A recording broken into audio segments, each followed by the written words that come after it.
Tutaitikia tunakuomba utusikie.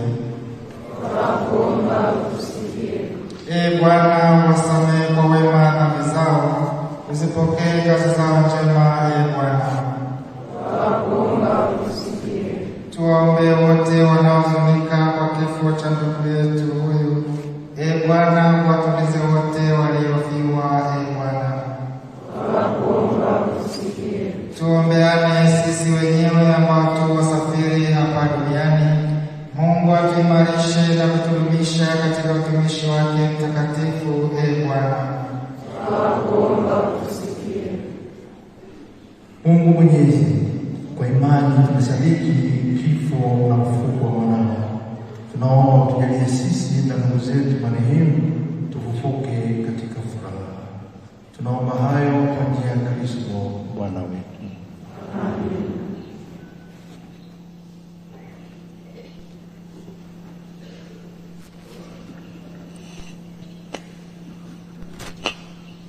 Sasa ni wakati wa kushusha mwili kaburini. Kwaya, mnaweza kuendelea kuimba wimbo unaofaa.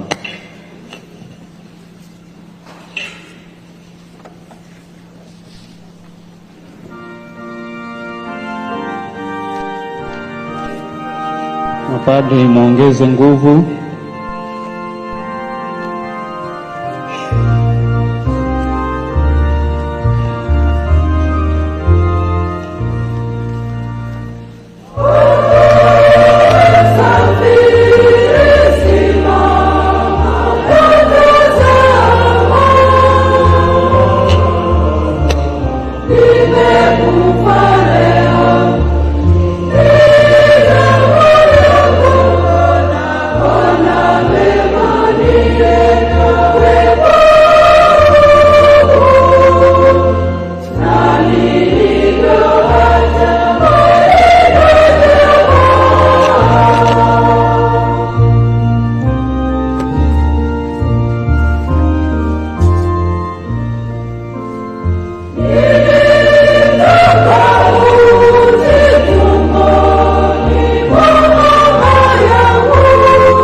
Mtazamaji na msikilizaji mpendwa, wakati huu jeneza lenye mwili wa Baba Askofu Bernardin Francis Mfumbusa likishushwa kaburini taratibu, linazama ndani ya udongo. Ndio maana Baba Mwadhama alisema, wewe ni uvumbi, mavumbini utarudi. Ndivyo ambavyo jeneza linatelemka ndani ya kaburi hili ambalo liko ndani ya kanisa kuu la Roho Mtakatifu hapa Jimbo Katoliki la Kondoa, kanisa ambamo alizoea kuadhimisha liturujia na ibada mbalimbali za kanisa, akiwaongoza kwa Mungu waamini wa Jimbo Katoliki la Kondoa, na ndimo ambamo pia mwili wake unalala. Jeneza linazidi kuzama ndani ya kaburi hili. Hapa ndio mwisho, na tunaendelea kuimba na wanakwaya wimbo huu uliotungwa pia na hayati Padre Gregory Kayeta.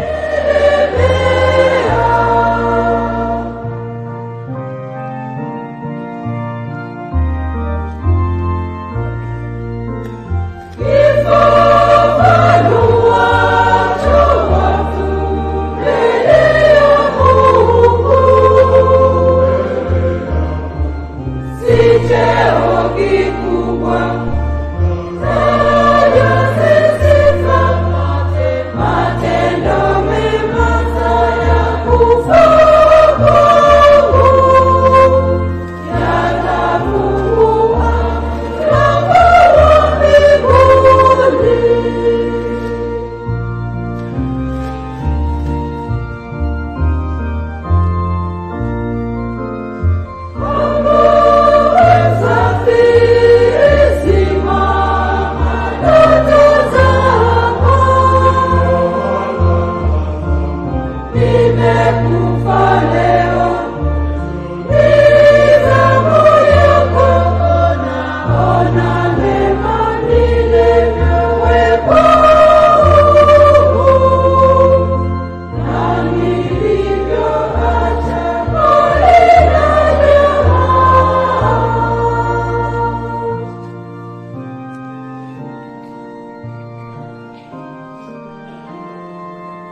Mwenyezi Mungu amependa kumwita kwake huyu ndugu yetu toka uzima huu.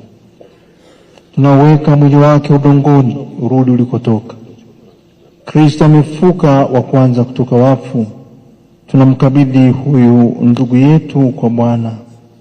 Bwana mpokee katika amani yake na mwili wake aufufue siku ya mwisho.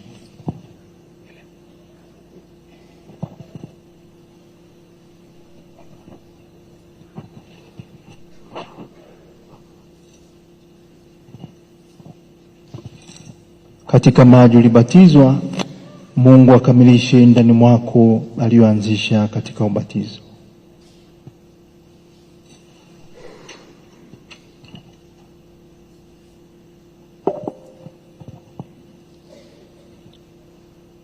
Mwili wako ulikuwa hekalu la Mungu, tunaomba akupe furaha ya milele.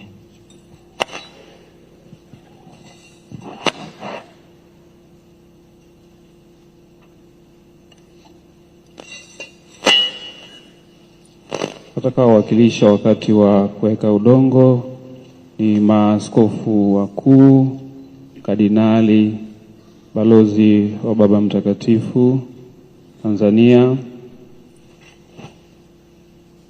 Baba Wilbrod Kibozi, msimamizi wa kitume Kondoa, Dr. Philip Mipango na mkuu wa wilaya ya Kondoa. Tutakuwa na mwakilishi. Wewe ni mavumbi, utarudi kuwa uvumbi, lakini Bwana atakufufua siku ya mwisho. Hao ninaotangaza na pia ndio watakaoweka mashada. Pia tunamkaribisha Dr. Chobo, Father Ndaga, Sister Florida kutoka TC pamoja na masista waliomguza kutoka Mtakatifu Jema Gargani. Mwakilishi kutoka Sauti Rukwa na familia itakuwa dada yake.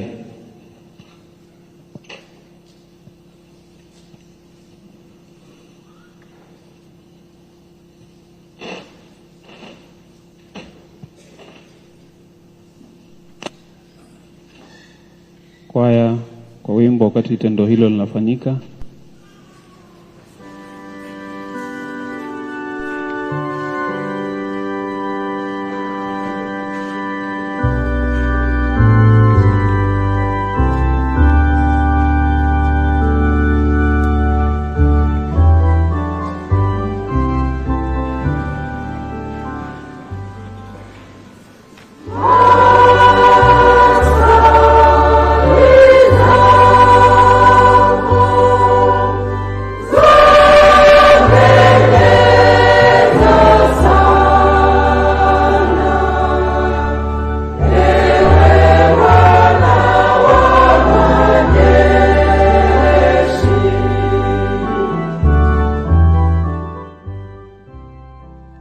Mtazamaji na msikilizaji, maaskofu wakuu wakiongozwa na Mwadhama Protest Kardinali Rugambwa tayari wamekwisha weka udongo katika kaburi na wamepatiwa na baadhi ya maaskofu wakiongozwa na msimamizi wa kitume wa Jimbo Katoliki la Kondoa Mwashamu Wilbrod Kibozi na mapadri, lakini wakati unamuona pia katibu mkuu wa TC Padre Dr. Charles Kitima na watawa masista waliotajwa na padri mshereheshaji pamoja na kurugenzi ya afya Padre Dr. Steve Chobo Paul, naye pia yuko hapa akishiriki na kuweka udongo katika kaburi hili, bila kumsahau makamu wa rais mstaafu Dr. Philip Isdor Mpango na mkuu wa wilaya hii ya Kondoa Mama Fatuma Almasi Nyangasa.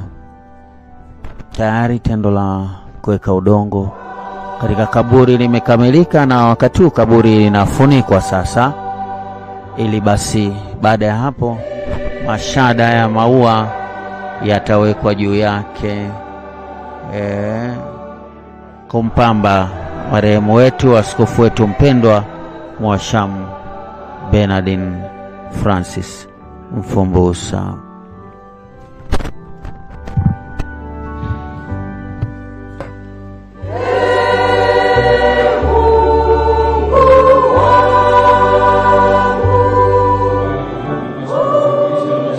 jimbo pamoja na taifa mweza kuwakilisha wakati wa kuweka mashada.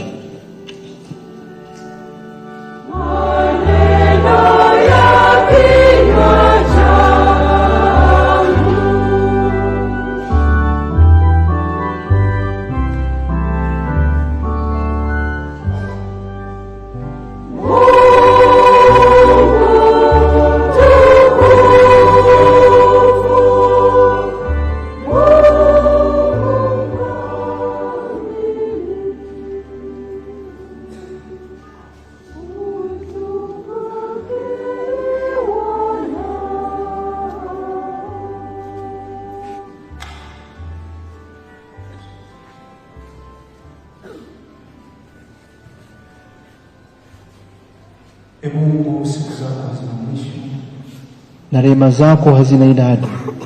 Utukumbushe daima kwamba maisha hapa duniani mafupi na kwamba hatujui tutakufa lini.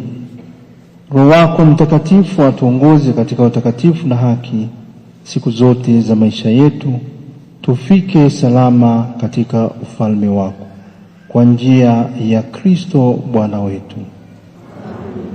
Raha ya milele umpe Bwana, apumzike kwa amani.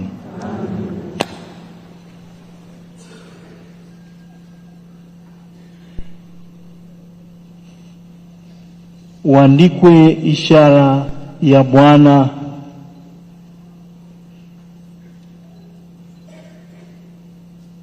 wetu Yesu Kristo mkombozi, aliyekomboa kwa ishara hii. Upumzike kwa amani. Sasa utafuata utaratibu wa kuweka mashada. Shada la kwanza litawekwa na Mhagama Protas Kardinali Rugambwa.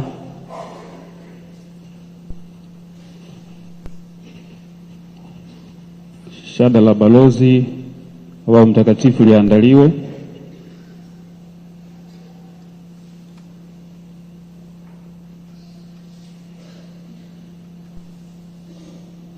Rais atafuata la tatu, rais wa baraza la maaskofu.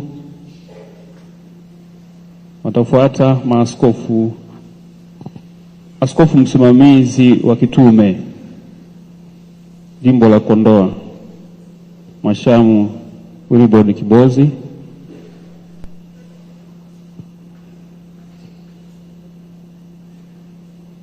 Samahani, mlete la askofu mkuu wa jimbo Katoliki la Dodoma. Atafuata la msimamizi wa kitume jimbo la Kondoa.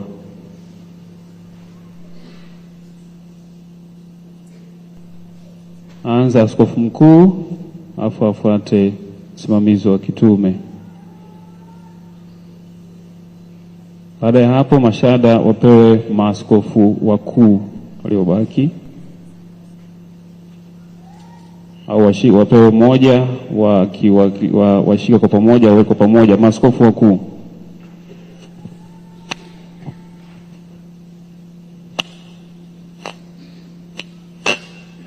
Baada ya shada hilo wafuate mwakilishi wa familia ambaye shada la mama pamoja na familia wanaweza mtazamaji na msikilizaji mpendwa, wakati huu kaburi likipambwa kwa maua na mababa maaskofu, lakini familia pia ikiongozwa na mama mzazi wa hayati Mhashamu Askofu Bernardine Francis Mfumbusa.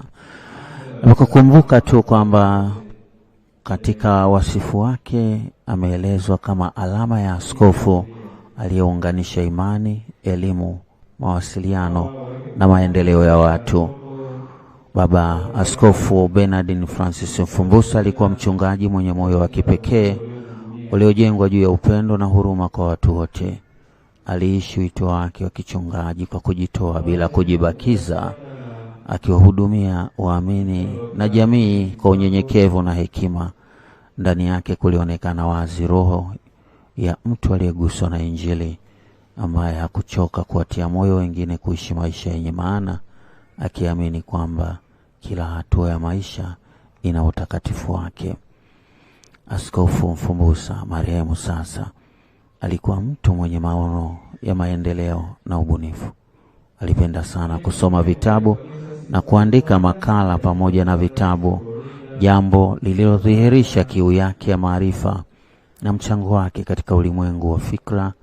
Alikuwa mpenda teknolojia aliyejitahidi kujifunza na kufundisha wengine kuhusu matumizi ya sayansi na kompyuta, hususan katika nyakati hizi za mageuzi ya kidijitali.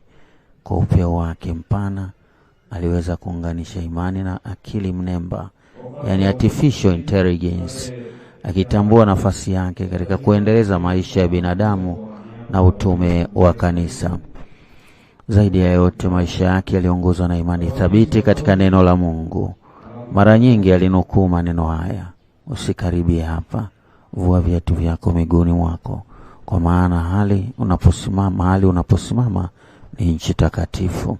Akinukuu kitabu cha Kutoka sura ya 3 aya ya 5.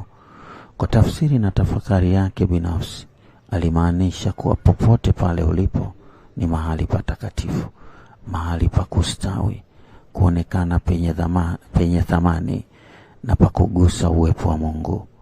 Hili halikubaki kuwa maneno tu, bali lilikuwa dira ya maisha yake. Baba Askofu Mfumbusa aliwaheshimu na kuwainua watu wake, akiwafanya watambue thamani yao, na kwa njia hiyo hiyo akaliishi fundisho hilo katika maisha yake mwenyewe. Hivyo Askofu Bernardin Francis Mfumbusa ataendelea kukumbukwa kama kiongozi wa kiroho, mwana taaluma na shahidi wa matumaini katika ulimwengu unaobadilika kila siku. Bila shaka mimi na wewe mtazamaji na msikilizaji, wadau ambao umefuatilia tangu kifo chake, taarifa mbalimbali, historia ikitolewa, wasifu wake, tunapaswa kumshukuru Mungu kwa zawadi ya maisha Baba Askofu Bernardin Mfumbusa, ambaye amelitumikia kanisa kwa miaka 33. Kumbuka, hii ni namba ya kibiblia. Miaka 33 ndio miaka pia aliyoishi Bwana wetu Yesu Kristo tangu alipozaliwa hadi alipopaa mbinguni. Kwa hivi Askofu Mfumbusa, umri wake wa upadre unafanana na maisha ya Bwana wetu Yesu Kristo na utume wake kama padre, na kwa upekee kama askofu wa jimbo la Kondoa kwa miaka 14. Tunaendelea kumkumbuka na kumwenzi baba askofu wetu. Wakati basi tendo lile la kuweka mashada ya maua kwa sasa limekamilika, na bila shaka mwadhama atakuwa anamalizia ibada ya kaburini.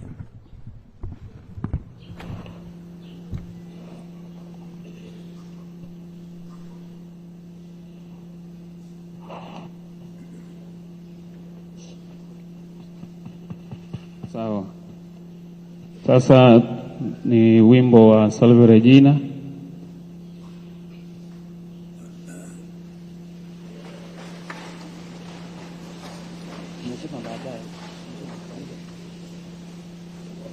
Wakati sala hiyo inaandaliwa, kulikuwa na wakilishi wa benki ya CRDB.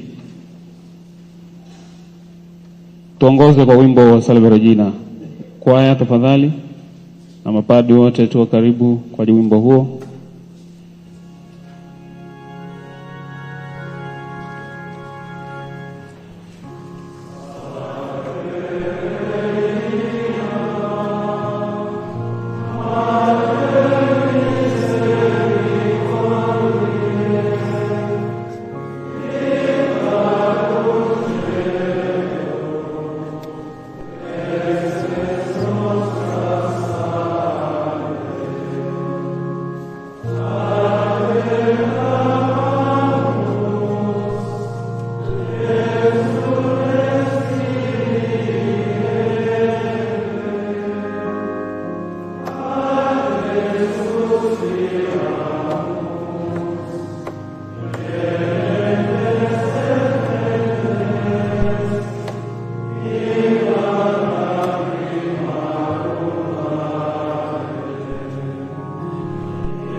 Naomba kabla ya baraka turudi kwa nafasi zetu, tukae wa utaratibu unaofuata, alafu baraka.